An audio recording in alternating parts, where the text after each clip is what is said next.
मध्य प्रदेश राज्यसभा चुनाव में कांग्रेस की उम्मीदवार मीनाक्षी नटराजन का नामांकन रिटर्निंग ऑफिसर ने रद्द कर दिया है। मध्य प्रदेश में राज्यसभा में तीसरे सदस्य के लिए पर्याप्त मत न होने के बावजूद भाजपा ने पहले महेश केवट नाम के उम्मीदवार को चुनाव मैदान में उतारा और हॉर्स ट्रेडिंग की आशंकाओं को बढ़ाया। फिर नामांकन प्रक्रिया के दौरान मीनाक्षी नटराजन के नामांकन कथित तौर पर खुद पर दर्ज मामले की सूचना न देने की वजह से रद्द कर दिया गया।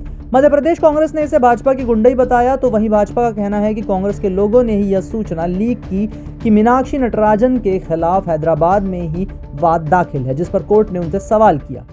बड़ी खबर आ रही है झारखंड से और मध्य प्रदेश से राज्यसभा चुनावों को लेकर के। ताजा खबर यह है कि मध्य प्रदेश में कांग्रेस पार्टी की उम्मीदवार मीनाक्षी नटराजन का नामांकन रद्द कर दिया गया है। उनका नामांकन रद्द इसलिए हुआ, बीजेपी ने आपत्ति की कि आपके खिलाफ हैदराबाद में एक मुकदमा दर्ज है जिसका आपने अपने नामांकन पत्र में जिक्र नहीं किया है। इस बिना पर उनका नामांकन रद्द कर दिया गया। आपको बता दें कि मीनाक्षी नटराजन कांग्रेस पार्टी की तीसरी उम्मीदवार थी, जिनके खिलाफ भारतीय जनता पार्टी ने निषाद समुदाय के एक उम्मीदवार को उतारा था, लेकिन भाजपा के पास पर्याप्त वोट नहीं थे जिससे कि वो जीत सके।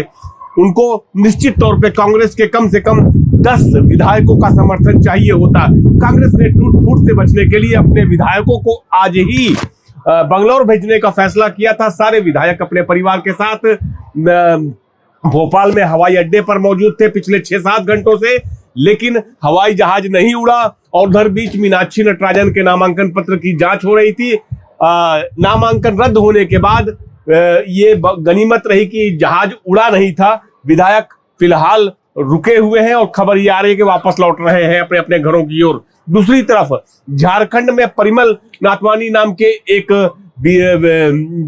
उम्मीदवार खड़ा किया गया था भाजपा के द्वारा। उनके नामांकन पत्र में ये दिक्कत थी कि परिमल का नाम अलग अलग जगहों पे अलग अलग तरीके से लिखा था। उसके अलावा फैमिली का एक कॉलम होता है, उस कॉलम में कुछ अंकित नहीं था, और जहां तक अपराध की का भी कॉलम होता है उसमें भी स्पष्ट जानकारी नहीं थी, जिस पर कांग्रेस पार्टी के लोगों ने अपना विरोध जताया। अब पता लग रहा है कि परिमल नाथवानी का जो नामांकन था उसे होल्ड कर दिया गया है। वहीं कांग्रेस के संगठन महासचिव केसी वेणुगोपाल ने कहा कि हम चाहते हैं कि चुनाव आयोग हमारी बात सुनकर मामले में हस्तक्षेप करे। यह लोकतंत्र की हत्या का मामला है। अगर आयोग हमें कल सुबह मिलने का समय देता है तो हम इंतजार करेंगे, अन्यथा सभी कानूनी विकल्पों का इस्तेमाल करेंगे।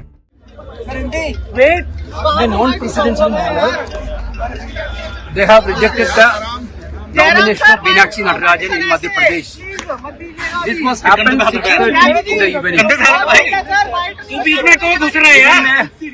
30 minutes, we send a letter to the Election Commission in my name only for seeking an appointment from Election Commission.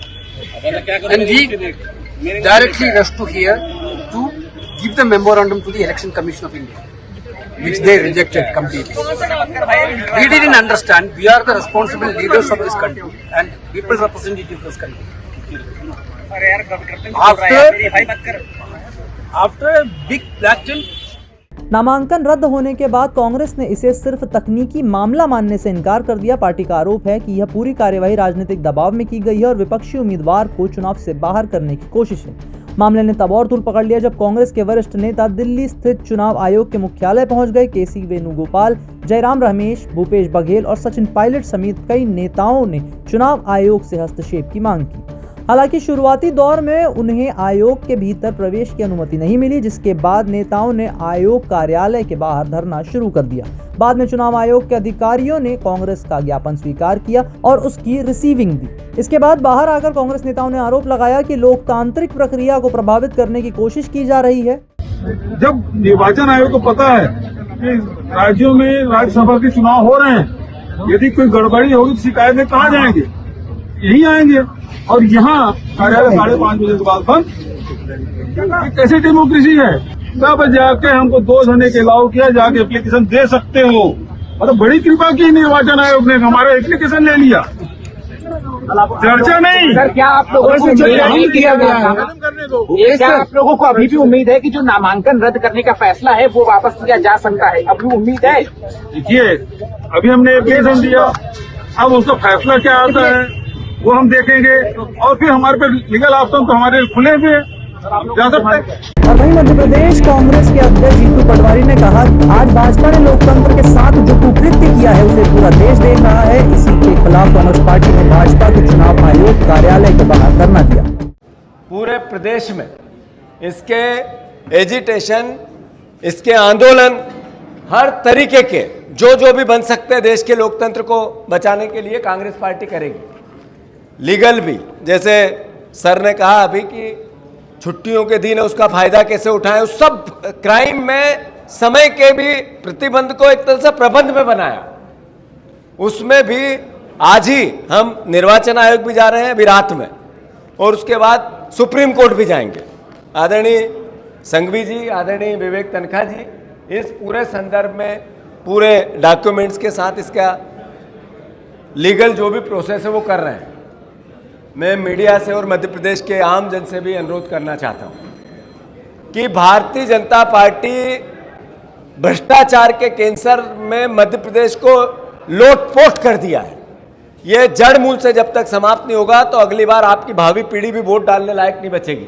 Media के साथियों की भी भावी पीढ़ी वोट डालने लायक नहीं बचेगी। धन्यवाद। अब निगाहें चुनाव आयोग और संभावित कानूनी कार्यवाही पर टिकी हैं, क्योंकि यह मामला सिर्फ एक राज्यसभा सीट का नहीं बल्कि चुनावी प्रक्रिया की निष्पक्षता और राजनीतिक विश्वास के सवाल से भी जुड़ गया है।